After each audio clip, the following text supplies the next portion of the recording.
Disclaimer, this video is very serious. This video, I go into so many stories, some of them are really explicit. Towards the end, it gets very depressing and dark, and if you're like below the age of 10, you should not be watching this video. I'm telling you right now, okay?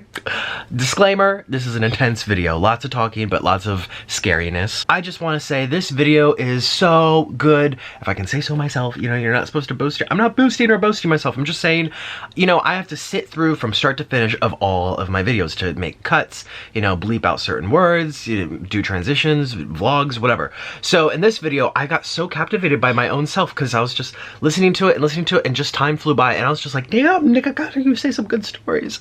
So this is one of those videos, a heads up for those of you that like more talking than eating, this is the video for you. Also, I have a disclaimer.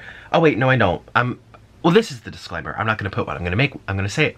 The disclaimer is this video is very serious, okay? Whatever, I'm saying it again, disclaimer. It's just adult conversation. So play this while you're commuting to work and painting your nails, doing the dishwasher, cleaning your room, studying, whatever you gotta do in your life. I'm here to keep you company. Here we go. Okay, here we go, bye.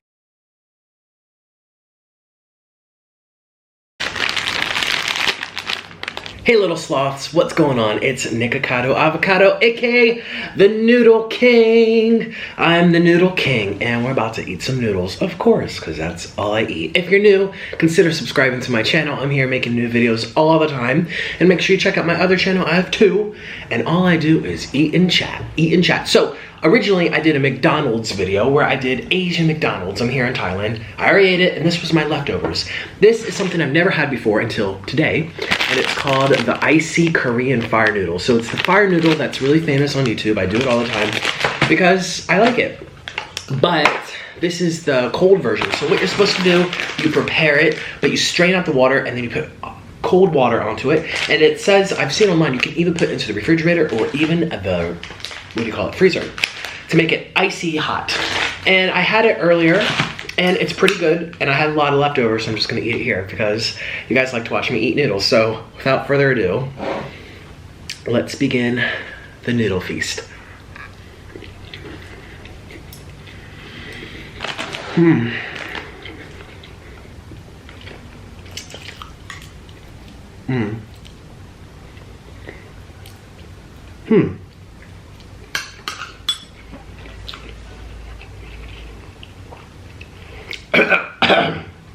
It is spicy.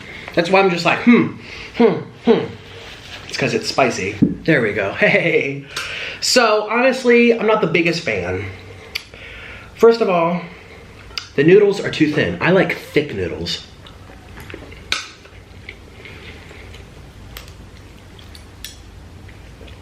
It's good though. Nice and spicy. But Samyang, most of them, the mala, the ×2 nuclear, 2 times spicy nuclear, the original Korean hot one, the curry noodles, the cheese noodles, all by Samyang. They are nice and thick. That's why I love them, because they're thick and chewy. These are chewy, but this is the type of noodle you find. I've had all of them, trust me. I'm like a noodle connoisseur over here. Is that how you say it? Connoisseur? Connoisseur? Noodle expert. I'm not an expert, I've just experienced all of them because I love noodles. These are the same types of noodles you find like Indomie Goreng, the Indonesian instant noodles, or the Samyang does make these in instant cups that you can take, excuse me, on the airplane, travel. They're thin like this, and I like the thick ones.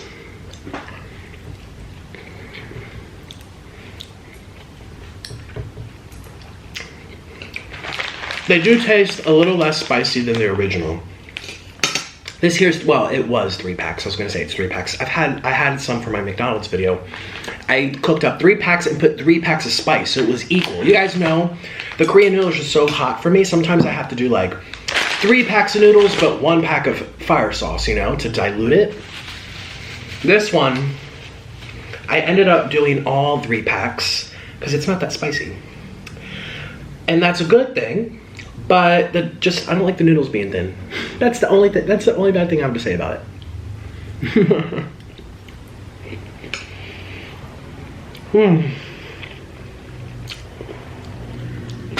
You don't see people eat these very often either. Oh, this is leftover chicken from my McDonald's.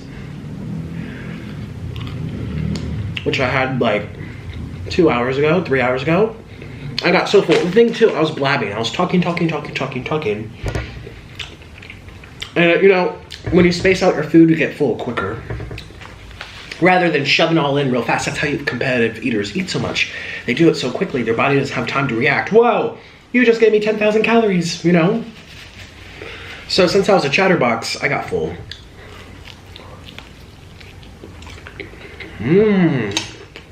This is spicy chicken from McDonald's.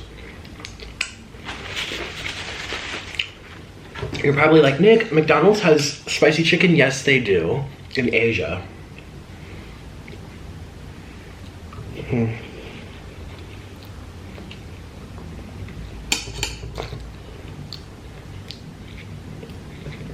It's not that slurpable either. But that could also be because they're dry. Dry noodles you don't really slurp. And most of the Samyang noodles are made to be eaten dry.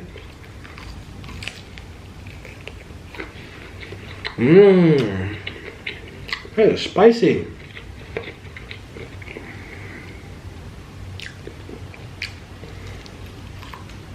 Ooh. Do you like this hat? Makes me think of Pokemon. So I got it at the mall here in Thailand. And it's technically for embroidery. Do you know what that means?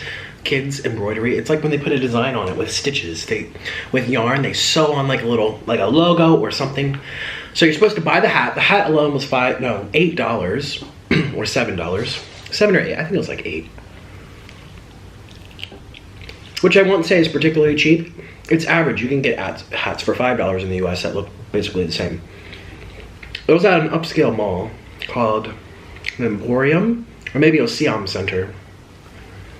Or maybe it was Central World. One of the three. They're all right next to each other though. Pretty much on the SkyTrain here in Bangkok. I just like the hat. I just like the colors. I like the simplicity. I'm the worst with decisions. So if I had to get an embroidery, I wouldn't even know the first thing what to do. I would be like, do I want an avocado? Do I want Nikocado? Do I want a ramen bowl of noodles?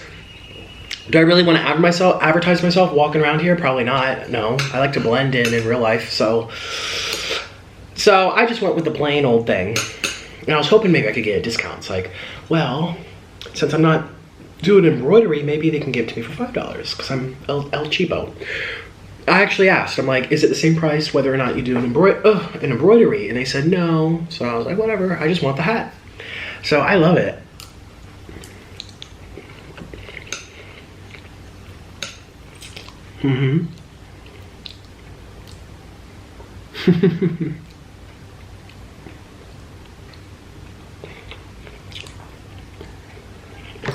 Yeah.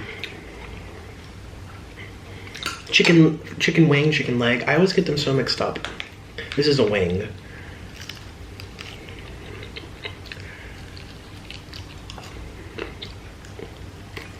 And that would be a bone. Or cartilage or something. Would I recommend these? Not really.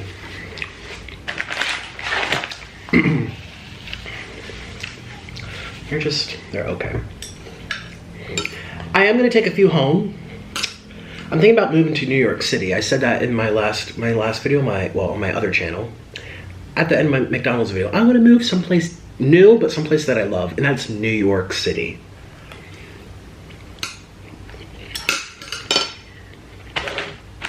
It would be nice to have a roommate just to cut down costs. But at the same time, for safety reasons, and it's nice having privacy.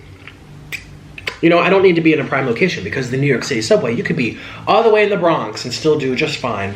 Or Brooklyn. I used to live in Brooklyn. Oh, I miss New York City.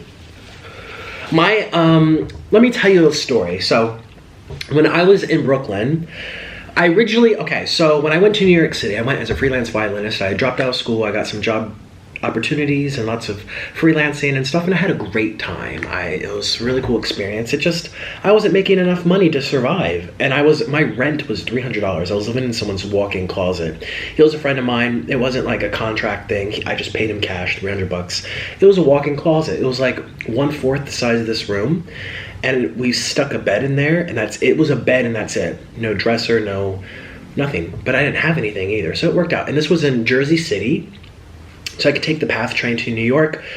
It was quite a bit of a walk from the house to this, but you can't find a deal like that anywhere. You can find something the same size in Lower Manhattan, a small little cubicle, quote unquote studio room, and it's $3,000 a month, so $300, whatever.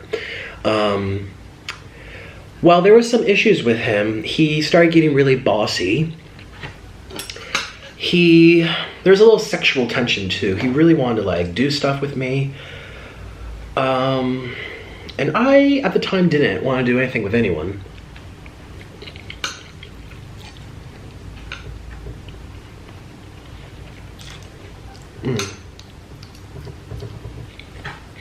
He was a friend of mine. I'd known him for many years.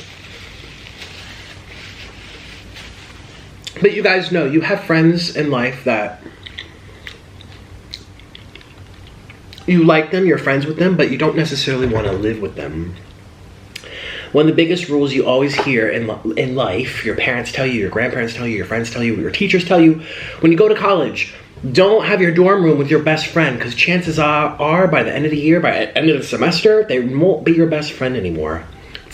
When you live with people, all of a sudden you get all sides to them. And you can have a friend that you love, you adore, you connect on so many different levels, you have similar interests, blah, blah, blah, blah, blah, blah, blah. But when it comes to living with them, they're sloppy, you're neat. They leave shit on the toilet and you don't like, or like they are really particular with their diet and you're not, and the groceries, it's just all these things that wouldn't have been an issue when you were just regular friends hanging out on the weekends, all of a sudden are, because you're with them all the time, you sleep next to them, you share a living space. And so it's always best to roommate with people who are okay friends, or even people you don't even know, rather than people you care about. Because that friendship, it's just a big risk you take. That's my advice to you guys. I saw it all the time in college. Wow, that was really obnoxious. All the time in college, people, all the friends are no longer friends by the end of college because they had to live with them. Especially when drinking's involved and roommates, you're bringing over your boyfriend in the middle of the night because you feel like getting it on, but they're trying to sleep and study. It's just too much. So this guy was a friend of mine, and to this day, he still is my friend. I still talk to him often. But I don't want to live with him. He's not very easy to live with. He's just a little bossy, and it just... We won't get into all the details. Long story short, there were many guys in this place. So I was in the closet. He had it was a 3-bedroom apartment. So he had a room, there's another guy, and then a third guy. So there's 4 of us in total. The Mexican guy, he was so hot. I love Mexicans, so that's just my thing. I love Latinos in general. But he was really cute. I know there's still stuff on my face. I'm so sorry. I can see my face swelling from the McDonald's. All that sodium. Whew. But you know, this is my cheat day. So for the next 4 days, well, at least 3. It might be 4 because I already filmed the KFC one 3 days ago. So anyways, all the sodium will go out. I'm just gonna eat electrolytes and potassium and not eat carbs. Done. Bye. So he was really cute. He left, and then me and the other guy, he was half Filipino. See, I didn't have any stable income. He did. He had a regular job. He was making like $4,000 a month. But his room only cost like $800 a month. And so he was willing to spend up to $1,000 a month on a new room. We both wanted to leave. My friend, aka our guy that was running the place, was getting too obnoxious. We all had to leave. So let's call him Bob. Me and Bob, he was Filipino. And I was just like, I need to leave, you need to leave. Let's go together. We can be roommates. Except if we share a room, you're gonna have to take the bigger chunk because I'm a freelance violinist. Sometimes I have a job this weekend, and then next weekend I have no job. Sometimes I'm making $20 a day for a performance, like for a cabaret show, and then sometimes I'll make, $400. Like my job was very all over the place. And I also had no stuff. I lived out of one suitcase, hence why I was in that closet. Whereas he had a dresser, he had a bed, he had lights, he had lamps, he had a TV, he had a computer, he had a desk, he had a chair, he had 2 chairs, a big back chair and a desk chair. He had a lot of stuff. And I had nothing. So I was like, let's share a room together. Because he had a bed. Well, so we became buddies out of this experience. And he was just like, or I don't know if I proposed it or he did. It came to be that we both agreed. We'll share a room. You put all your shit in it, your bed, your dresser. You do the room how you want. I'll just be there to sleep. I won't take up any space. I'll let you decide everything. You know, some people are very particular. Like, I like the dresser here. I want to decorate it in this manner. I want the theme on the walls. I want it to be this color. And he was he was gay as well. So he was very into fashion. I think he actually worked at he worked at a makeup place. Yeah. So I was just like, this is your room. I'll just be there to sleep. Also, I was traveling a lot, so sometimes I would be gone the whole month. So since I was coming and going, we found a place that was for $1,000 a month. I would pay $200 or $300, and he would pay the remaining $700. I'm pretty sure that's how it went. So we were basically still paying the same price as we were at this guy's house that was getting on our nerves in Jersey City. So we're just like, we're paying the same price, but we get luxury. We get the luxury of not having to deal with this guy. And also, we moved to Brooklyn. So long story short, we moved there and everything is fine. Sometimes I would go on a trip. Oh yeah, I went to Florida. That's around the time I met Orland. So I went to Florida for like 4 months. And then after that, I never went back, and he just, the whole thing was in my name because he didn't have any credit. Oh, that's why we needed each other, because he had no credit. He blew it. He had things overdue with his credit card. I had great credit. I never even I've never had a credit card. To this day, I don't have a credit card. Everything I pay for is my own money. I don't pay back with interest. I just don't want to mess with that. That's just me. I've been fortunate where I haven't had to. Now, if I had a family, of course I would have a credit card, but so he had no way to get any apartments because his credit score was bad, but he had stable income. I had a great credit score, but I had no stable income, so we needed each other. Anyways, so that was great. We moved in. It was a big place. It was an old industrial factory warehouse. It was 3 stories, 2 stories. It was like Harry Potter Chamber of Secrets. You open the door and there are these big sliding things with wheels at the top and wheels at the bottom, and it went. It used to be a factory in Brooklyn, and they turned it into lofts, and then divided the big ass rooms into. So there were 7 people living in this former factory house. It was a really cool apartment. It was right by the train. It was on the J train. I enjoyed it. I wasn't there very long, but I enjoyed it. So everything went really well, except someone, like I said, since there were 7 people, one time I left my headphones on the the living room table, coffee table, and then they were gone. So someone took them, and they were really expensive. I didn't pay for them. I got them as a gift from someone in Washington, D.C., but they were like $300 for, yes, I know, that's ridiculous, for earphones, but hey, I'm not going to turn it down. You want to give it to me? Okay. And I love music. You guys know music is my world. That's the reason I was in New York. That was my major. I cry when I listen to music. There's one of my videos on YouTube where I'm reacting to Angelica Hale from America's Got Talent, and I'm crying. And actually 2 days ago, I was sitting here crying, listening to beautiful classical music. I'm someone, if you take me to the opera, take me to the orchestra, if they do a good job, I will cry. I cry when I hear good music. That's just, I'm like a little old lady. So anyways, I love those headphones. Because I would cry on the subway. Oh well, listening to music on my iPod. So why am I bringing this up? Oh yeah, so his name's Bob, right? The Filipino guy. I regret not banging him. I was just thinking about it. I was like, I should have while I had the chance. I could tell he had a crush on me. I could tell. I'm not saying it cocky like everyone likes me. I'm just saying he, particularly, the way he would talk to me. But he never made any moves. He was very polite about it and a little shy too. He eventually got a boyfriend, and anyways, he ended up leaving completely. So the lease only lasted a year. I didn't re-sign it, the contract. Is it a lease or a contract? Whatever. He moved on with his boyfriend. I was only there for a couple months. I moved to Florida, met Orland, never went back. He stayed for the remaining. Oh, and when I went to Florida, he agreed to just pay the full $1,000. I stopped paying. I'm like, I'm not there. I'm glad it was no issues. I watch Judge Judy all the time, and technically, in the eyes of the law, I should have paid what we agreed to. I should have paid the $300 all the way up until the lease was over. But I was only there 3 or 4 months. I moved to Florida and I never went back. I'm very fortunate that there was no arguments. He's not going to sue me, take me to court because I stopped paying. He just thought, I want this room to myself. Anyways, I'm kind of glad you're gone. Even though I thought he wanted to get with me. I think he was mad because I didn't let him do what he wanted to me. But no, he wanted me to do it to him. He was a bottom and I was a top. He would have been the bottom. I would have been the top 100%. And I regret not doing it. But actually, it's tricky because you never want to... There's always weird feelings if you end up sleeping with your roommate and it just... it's no longer the same, you know?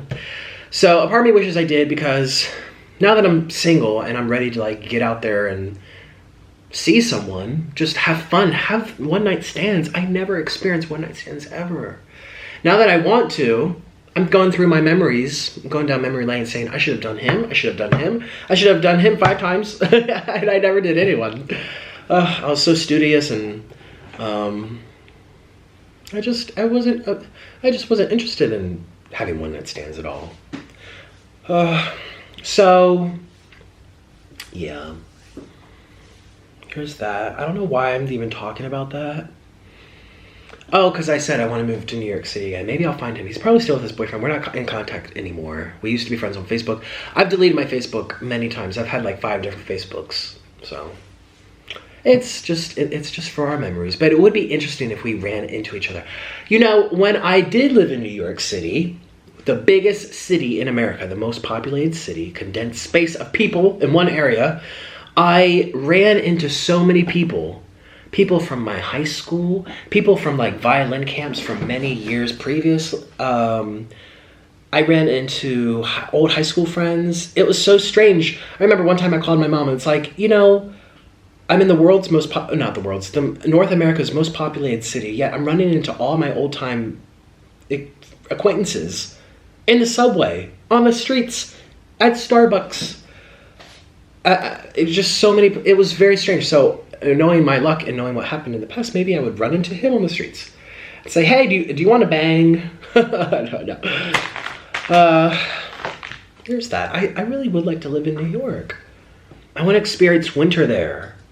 I also said too, there's a part of me that wants to go back to school. I majored in violin. I don't even know why I'm saying that. It's just, you hate it and you love it. Like if you think about college, it's a love-hate relationship. You hated all that work.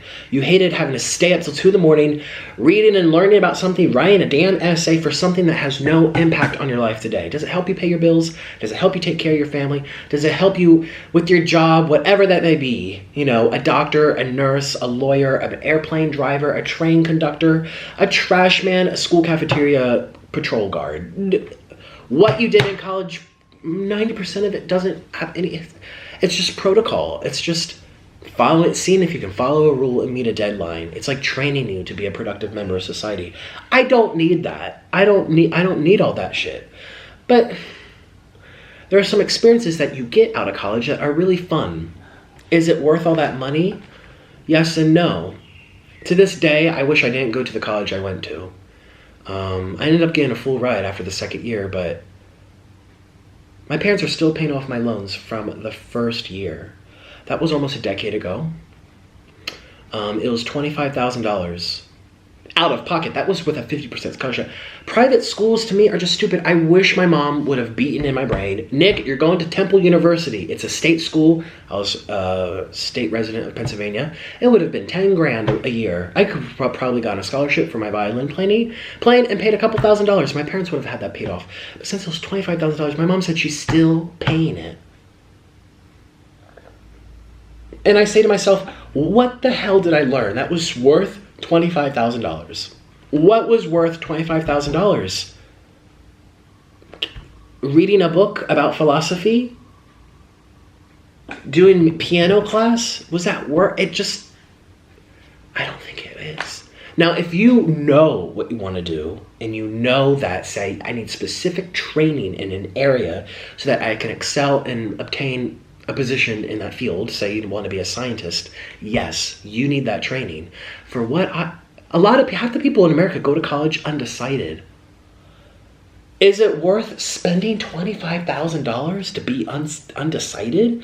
If you're undecided, you go to the community college and pay $500 and get the exact same textbooks. I remember I was comparing my English textbook with someone at a community college in Wisconsin. It was the same exact stuff.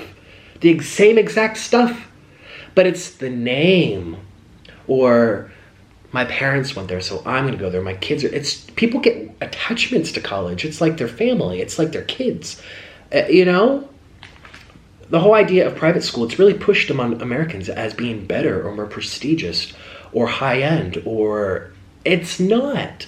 A degree is a degree. Unless you're coming from an Ivy League, a degree is a degree. And if you're going to an Ivy League school, chances are you got a great scholarship because they select the best of the best. And they have a lot of donors and a lot of endowments, and people might like say I was really wealthy and I went to the University of Pennsylvania. I had a great experience. And now I'm making $500,000 a year.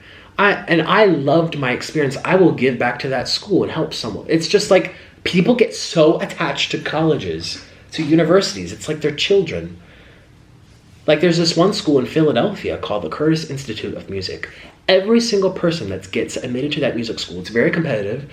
It's the most competitive music school in the United States, more than Juilliard, more than anything you can think of. And every single person gets a full ride. And you're like, who the hell is covering for me? Who am I that important to some stranger out there where I'm worth, thousands of dollars? Some lady was really wealthy and she died and she left her estate to the school. And I don't know when that's going to run out. It must have been in the, tens of millions, or maybe even a couple $100 million. But why? Why do you leave your money to a school when you die? I'm telling you, people get really attached to school. That's not a bad thing. That's a very honorable thing to leave your money. I'm assuming she probably didn't have any close family or children that she would have rather have helped, but whatever. That's whatever the case may be. That's what happened. I wish my mom, if I could go back in time, I would have gone to Temple University in Philadelphia. It was still in a city. It was still away from home, but not too far. It has a decent, it's not like the Catholic University of America Music School was that wonderful. It was probably even better at Temple University. But for whatever reason, it was, kids talk and they persuade each other and they plant little seeds in each other's heads and they make you think a certain way. I thought that state school was for losers. I thought state school was like, ew. State school? That's not that good. You have to go you have to go away from your family. You have to go somewhere private. Is there still stuff on my face? Oh my God, I'm so sorry. I don't know why I was that way. And my parents being supportive and wanting me to be happy, they're like, well, you go where you want. And I feel so bad. My mom's still paying that off. That was in her. I had loans in my name. I paid them off. I had a $5,000 subsidized and a $3,000 unsubsidized. They were governmental loans in my name, my responsibility. And I paid them off by 2 years after, I didn't graduate, 2 years after leaving, with just working and saving at restaurants, I worked at a retail store. $2,000, $5,000 is easy to pay off. But 25 grand, if you have other kids to worry about and a mortgage and blah, blah, blah, I didn't have any of that. Since I don't have any responsibilities, it's easy for me to, work and save for 3 months to pay off a couple $1,000s. My parents, they had many other things to do. That's why they're still paying. It's just, why didn't they press me to go to the Temple University? So part of me kind of wants to go back to school. Like if I go to New York, maybe I'll audition for like a music school. And I want to get back into my violin. I want to start performing. I want to start engaging in music and chamber music. And I want to perform, and I want to be noticed on stage. Like YouTube's great. It's like, this is my stage. But I'm more than just eating. As you can see, I didn't even finish. I'm more than just eating, and I'm more than just talking. I love music, and I kind of want to experience that again. But at the same time, I don't want to have to pay thousands of dollars to play the fucking violin. I don't need a degree in my life for anything music related. Like if I want to play in the Broadway pit orchestras, you audition and you obtain the job or you don't. There's no degree requirement. If I want to teach violin, open up a studio in my house. Charge $60 an hour for my students, as most violinists do. I don't need a degree. If I want to do freelance cabaret shows, I don't need a degree. If I want to go on tour, if I want to do cruise ships, I don't need a degree. If I want to, if I want to be in a classical music orchestra, I don't need a degree. I audition, I make the job, or I don't. If I want to be in the pit orchestra or an opera, I don't need a degree. If I want to do musical theater, I don't need a degree. Anything with the performing arts, I could do recording soundtracks for movies, documentaries. I don't need a degree. I need an ability and I need connections. College may bring you both, but likely it's just like a little enhancement. And certainly not worth being in debt half your life. Again, for that profession. Which is, I mean, I realized this and that's why I left. But a part of me, I just want to experience the cafeteria. There's this blogger, the vlogger I watch on YouTube. What's her name? Tiffany? She's a pianist. Well, she just finished, and she didn't even make that many videos. I'm so sad. She was documenting her life at Juilliard, what it was like, and she would vlog her day, a day in the life of Juilliard. She was Asian. She ate really good food. She would show herself eating. She would show herself. She had a busy ass life, and I say, why do I want that? I do and I don't. Like, you know, it's a love-hate relationship. You go to school and you're like, oh my God, I'm miserable. I have no time to do anything. I don't even have time to take a shit.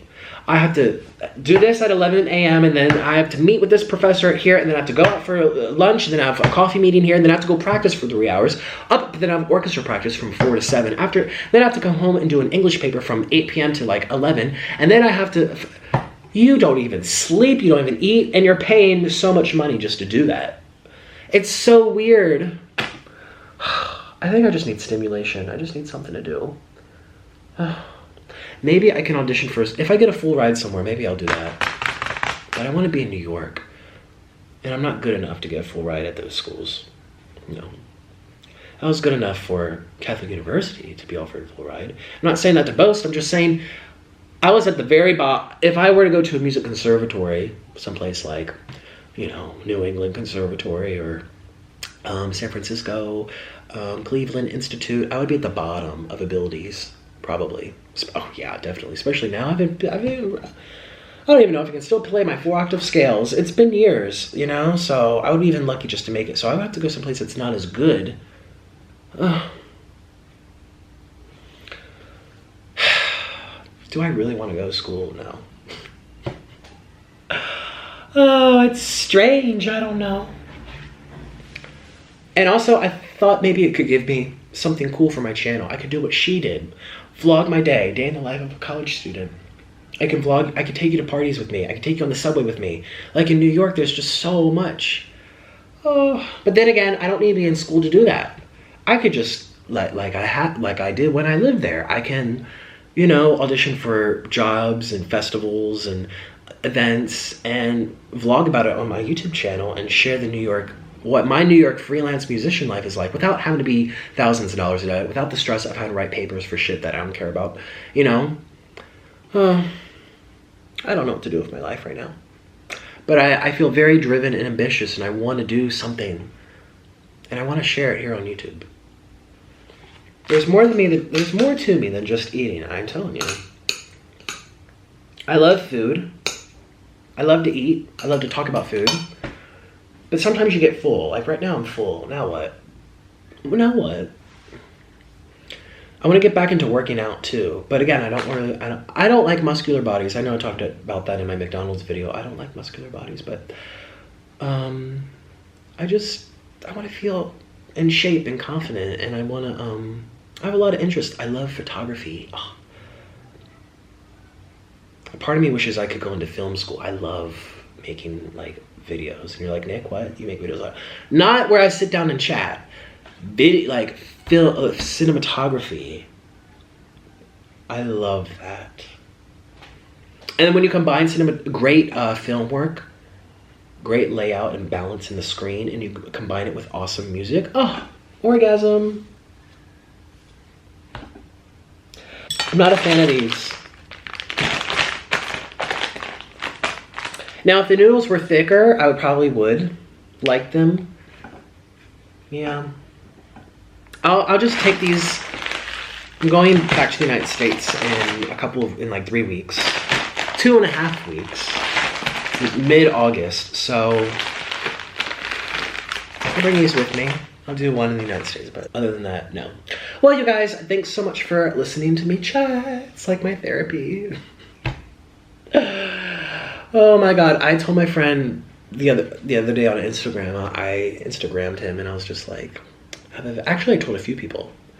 I told Carly, I told a bunch of people. I was like, you guys, it wasn't in a group chat. I just messaged them privately because I have nothing else to do with my life. I was like, I'm making a video.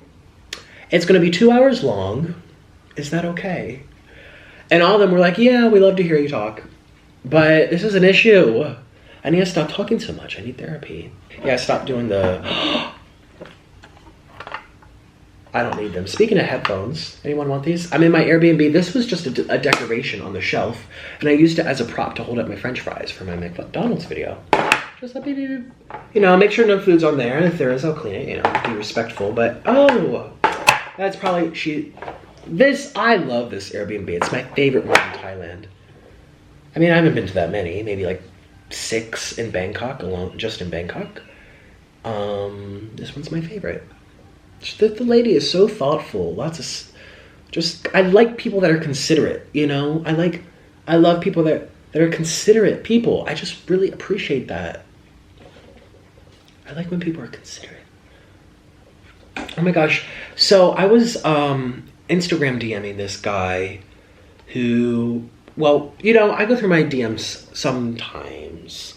The problem is I have so many. I have like hundreds that are unopened. It's just swarming in, and I always get nervous about opening them because sometimes I don't have time to respond to everyone, because, you know, I might spend 2 minutes to respond to everyone. If I have, like, you know, 1,500 unopened DMs on Instagram, it's going to take me, what's 1.5 thousand times 2 minutes each?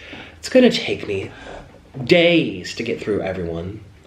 And so sometimes I'm nervous about opening them, but I opened up this guy's DM because the profile photo was of him shirtless. I'm like, ooh, who's this? And he was just like, something about you're cute or whatever. Hey, sexy, I don't know. And I was just like, oh. So I went to his page and I looked at his page and I saw that everything was in Arabic. I'm like, oh, that's interesting. Because I know in Islam, in many Islamic countries, you're killed for being gay. So I thought maybe he's closeted. But then I'm scrolling down and I see him like posting like photos of people guys kissing. I'm like, oh, what's this? So I DM'd him. I was like, hi. Well, thank you. I really appreciate that. I was like, you're cute too. And he is. Yes. I was going to say a little too skinny, but he's probably watching this. I don't want to make him feel bad. The thing is, his body fat percentage is very... Shut up, Nick. I feel like I'm so judgmental right now. Hey, I'm single, so I'm checking out anything that walks right now. If you have legs and you're moving, I'm looking. Okay. So I'm just saying. Oh, God. Anyways, he is really cute. He is, but I asked him, I said, just out of curiosity, are you Muslim? Are you able to be out as Muslim, and do you have a safe space to express that? He goes, no, I'm Christian. I mean, he's clearly Arabic. He looks Arabic. Everything's in Arabic on his page. He says, no, I'm Christian. Our governments here are secretly killing people who are gay. And I was just like, well, when I read that, I'm like, it's not even a secret. I think you type in gays in Saudi Arabia and they're throwing them off buildings and showing it on TV for children to watch. And then when the gay people fall off the building, if they're still moving, all the women and children grab stones and they throw rocks at them until they bleed to death. Like, there's something very, very wrong on that part of the world. And so I've always been curious about this. I don't come from a bad perspective. I don't come to chastise anyone. I come out of a curious wanting to learn your view perspective. And I asked him, I said, why? I said, why does the government care so much who people express their love to? I said, why does it matter to the government? And he says, it has to do with Islam. And then I was just like, well, maybe that will change one day. I said, I hope for the better, for gay people to be respected. I hope for the future. And he says that day will never come. And I said, oh. And then I said, can they change? Because, back in the day, Christians did some really shitty stuff. They stoned women. They had crusades. The Christians, in the name of Jesus, in the name of God, did lots of terrible things. And gay people were also treated way differently than they're treated now. And it still has ways to go in, Christian countries. But for in general, it's improved a lot. And I said, well, because I went to the Catholic University of America. My music teacher was openly gay. One of the people was gay. The Pope even came out and said gay people deserve the same treatment. And I said, well, the attitude has changed in Christianity. Maybe it will change in Islam. He said no. He's like, that will never change. And our conversation stopped there. And I'm so curious. Why? What is it about Islam that thinks Allah or whatever God, whatever thing out there that you think looks over you and wants the best for everyone, what kind of God do you think would want you to hurt other people who are minding their business? I just want to know why. Like, with rational thought, with rational, logical reason, I just want to know why. It makes me so sad that people that are just like me in Arabic countries all over the world, the other day on CNN, they were showing men being whipped in Indonesia. They put them on a stage. They were crying. They tied them to a pole on a stage in the middle of the street, and people gathered around. You're probably not eating right now. This is so sad. So sorry. And they whipped them 87 times or something like that because they kissed another man. And I want to know, I guess maybe the problem is there is no rational thought when it comes to Islam, when it comes to that. I don't know. I just want to understand. I don't hate Muslims. I don't hate people that are Arabic. There's no hate coming from me. What comes from me is curiosity to understand why. Why would any being out there in the stars that you worship every day, why do you believe he, she, it would want you to hurt people in the name of him, she, or it? Him, her, or it. Why? What? With rational something to back up your answer. I want to know. I feel so sad for people like me, that are like me. I'm sitting here talking about cute guys that I wish I fucked. And literally there's people right now being whipped and humiliated for wanting to do the same thing I just did right now. I remember asking Orlin, I said, with the human rights organizations and the UN and, global leaders trying to make world peace, like, why has no one stepped into the Arabic country, the Muslim countries, organizations? Why has no one stepped in and said, this is not right, this is barbaric, we don't live in the 10th century anymore, we don't live in the 15th century anymore, this is modern human, this is not okay. Why has no one stepped in and said anything or done anything or said, if you're going to treat your people this way, we're no longer going to trade to you. We're no longer going to give you billions of dollars for your economy. We're no longer going to do this and that. We're no longer going to help you. We're no longer going to be on your allies. Like, why hadn't we made it clear that that's, Syria gasses children, supposedly, whether you believe it or not. I mean, I don't know, but I know there's so many conspiracies nowadays, but Syria did these things to their children. Oh, we're all outraged and we all sent drones to strike their land, saying this is not okay. But when Saudi Arabia 2 weeks ago threw, 17-year-old boys off buildings and threw rocks at their head till they bled to death because they expressed love to someone, and we don't do a damn thing, yet we'll send drones and bombs to Syria because they killed children. What's the difference? Why has no one stepped in? And I remember having this conversation with Orlin. I said, why? And he said, Nick, oil.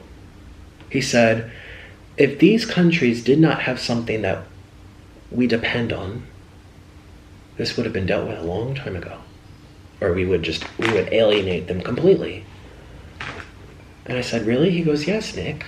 And I don't know if that's true. That's his opinion about the oil thing. I don't know if that's true. Maybe you guys can help me learn. And I mean, it makes a lot of sense. Why does the United States care so much about Venezuela? and their political chaos and everything that's taking place. Why does the US care about that? But in Colombia, where there's also bombings and crap going on, there's no mention, no talk, no nothing. You know, I come from Ukraine. The United States had so much interest in going there and helping the people and doing this and doing that and doing this and doing that. But in African countries, or let's look at Guatemala.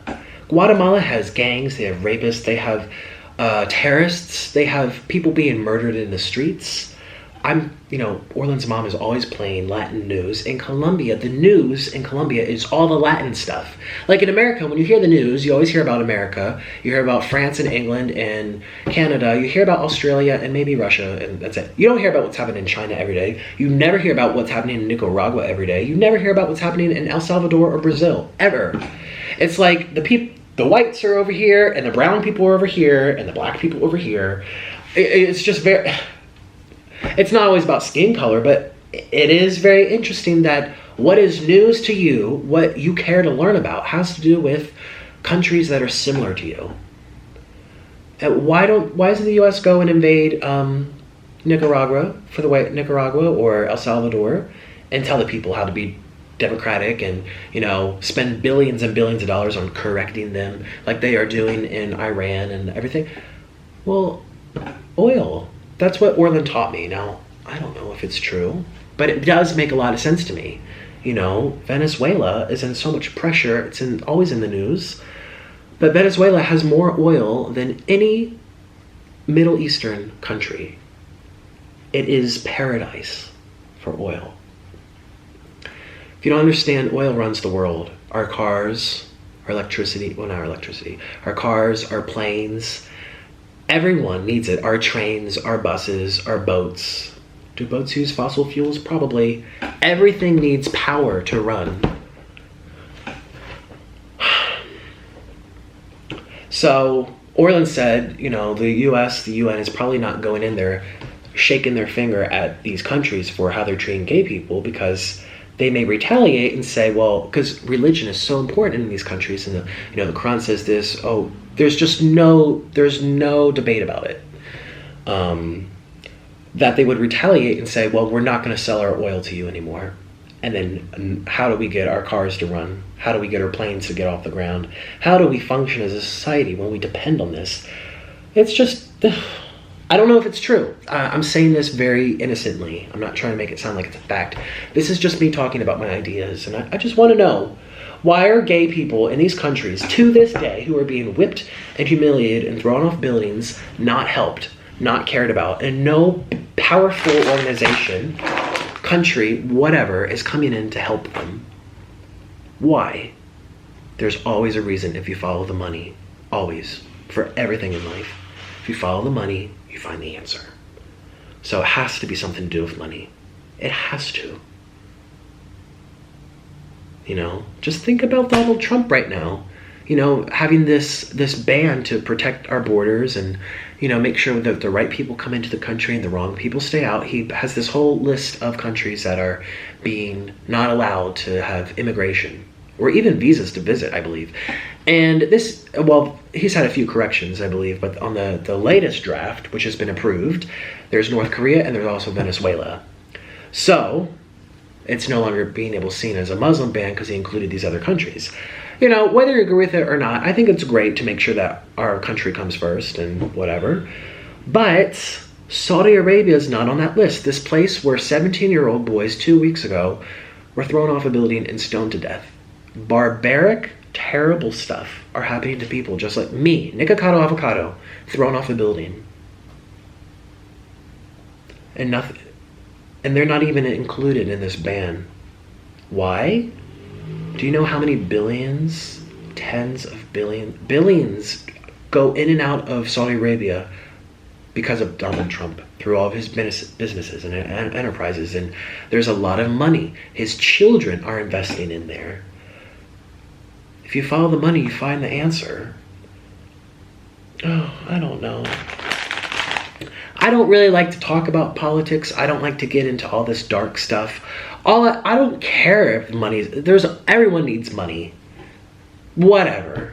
The only thing I wish is that for one day, my friend, well, not my friend, this person who DM'd me on Instagram, who is from, I think, Iran, telling me that people in his country are secretly murdered for being gay and he had to leave and convert to Christianity. I wish one day that didn't have to be that way. That he didn't have to change his... Why can't you be Muslim and gay? Why can't you? I wish one day that people weren't innocently murdered because of a thought. It's really what stems from, a thought. They didn't do anything wrong. They didn't do anything to you. They didn't do anything except be who they are. It stems from a thought, a message, a story that says, if you're gay, it's wrong. According to Allah, apparently. I just want to be able to talk to a Muslim, sit them down and ask them these questions. Be like, can you explain to me? I don't want to hate Muslims. I don't want to hate Islam. I want to be able to understand why. And I just want to know. I've been so curious about this for a long time. Someone who's been in Malaysia and, you know, Muslim countries myself, I just want, these people are nice people. They greet you with a smile. But what is it about that? Not just that, also the way women are treated. The list can go on. The list can go on for injustices in all parts of the world. But, you know, that's a big one. That's a big one. Every country has their faults. Every religion has their things that they're not proud of. And specifically the way that people interpret the religion and then, you know, act out upon it, use it as a justification. Everyone has their faults. But this is... No one is throwing people off buildings in the name of Mary Magdalene and the 12 apostles anywhere that I can think of. And if it has happened, it's been a rare occurrence. It's not something that happens all the time. That Islam is the only one right now that, well, for decades, it's still been doing this. I just want to know why. Anyways, you know, I was adopted from Ukraine, and it gives me a sense of appreciation. These people, you can't help where you're born. You cannot help where God, or just chance. A lot of people don't believe in God. Where you're just plopped on the earth, that's not in your control. It just is the way it is.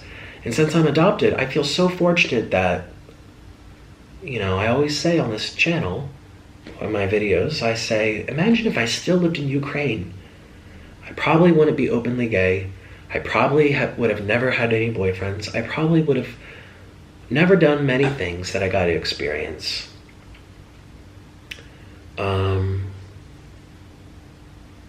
It really humbles me, and it makes me feel bad for people just like me who are being thrown off buildings right now. I just can't believe it. Like, I'm right now looking at my apartment. I'm in a high rise. And my windows are open, and I'm looking at all the buildings, and I'm just imagining if I saw people being pushed off with a crowd below waiting to greet them with stones. I would say, where the fuck am I? I just can't wrap my head around that. And it has moved me to tears so much. I remember the last time it happened. I mean, it happens all the time. It may not be in your news. It may not be reported to you, but it happens.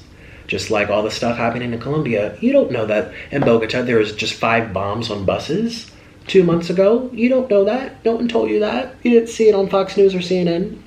Just because it's not in the news doesn't mean it doesn't happen. Because again, South American countries are not relevant to you as much as countries with oil or countries that are similar to you, like European Union and Canada. And it's not a bad thing. It's impossible for our brains to know about everything that happens at every second of every day.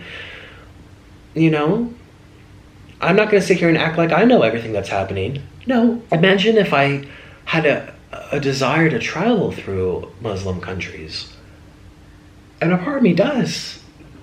pardon me, Arabian Nights. Like when I went on the Dubai, I took, not Ethod, what is it called? What the fuck is it called? Emirates.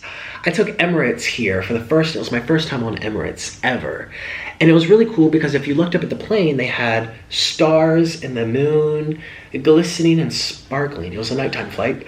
Excuse me. And the Arabic is very beautiful, and they have these beautiful lanterns. There's nice things about it that are very fascinating. The music is pretty. Maybe I would like to go to Saudi Arabia and, you know, look at the things that I can appreciate of it and it has to offer, but I can't, you know, especially being on YouTube, because no one would protect me there. I could easily get snatched, thrown into a car, kidnapped, and the government would say, this guy's gay, kill him. I don't know, and I don't want to risk that. Would anyone help me? I don't think so. So, I know this is really depressing. I didn't do much eating, but maybe maybe this will be like, help you appreciate your life right now. If you're watching this, and if you're watching this video from a country like Saudi Arabia or Iran or Pakistan, Afghanistan, where gay people are legally killed and tortured, or not even, they don't even have to be killed, imprisoned. If you're thrown in jail, maybe you can help me understand why. I would love to understand. I want to know. So anyways, this is really depressing. Good thing this is on Noodle King, my second channel, because this is so depressing. But anyways, I hope you appreciate your life today. And I'll see you tomorrow. This is so depressing.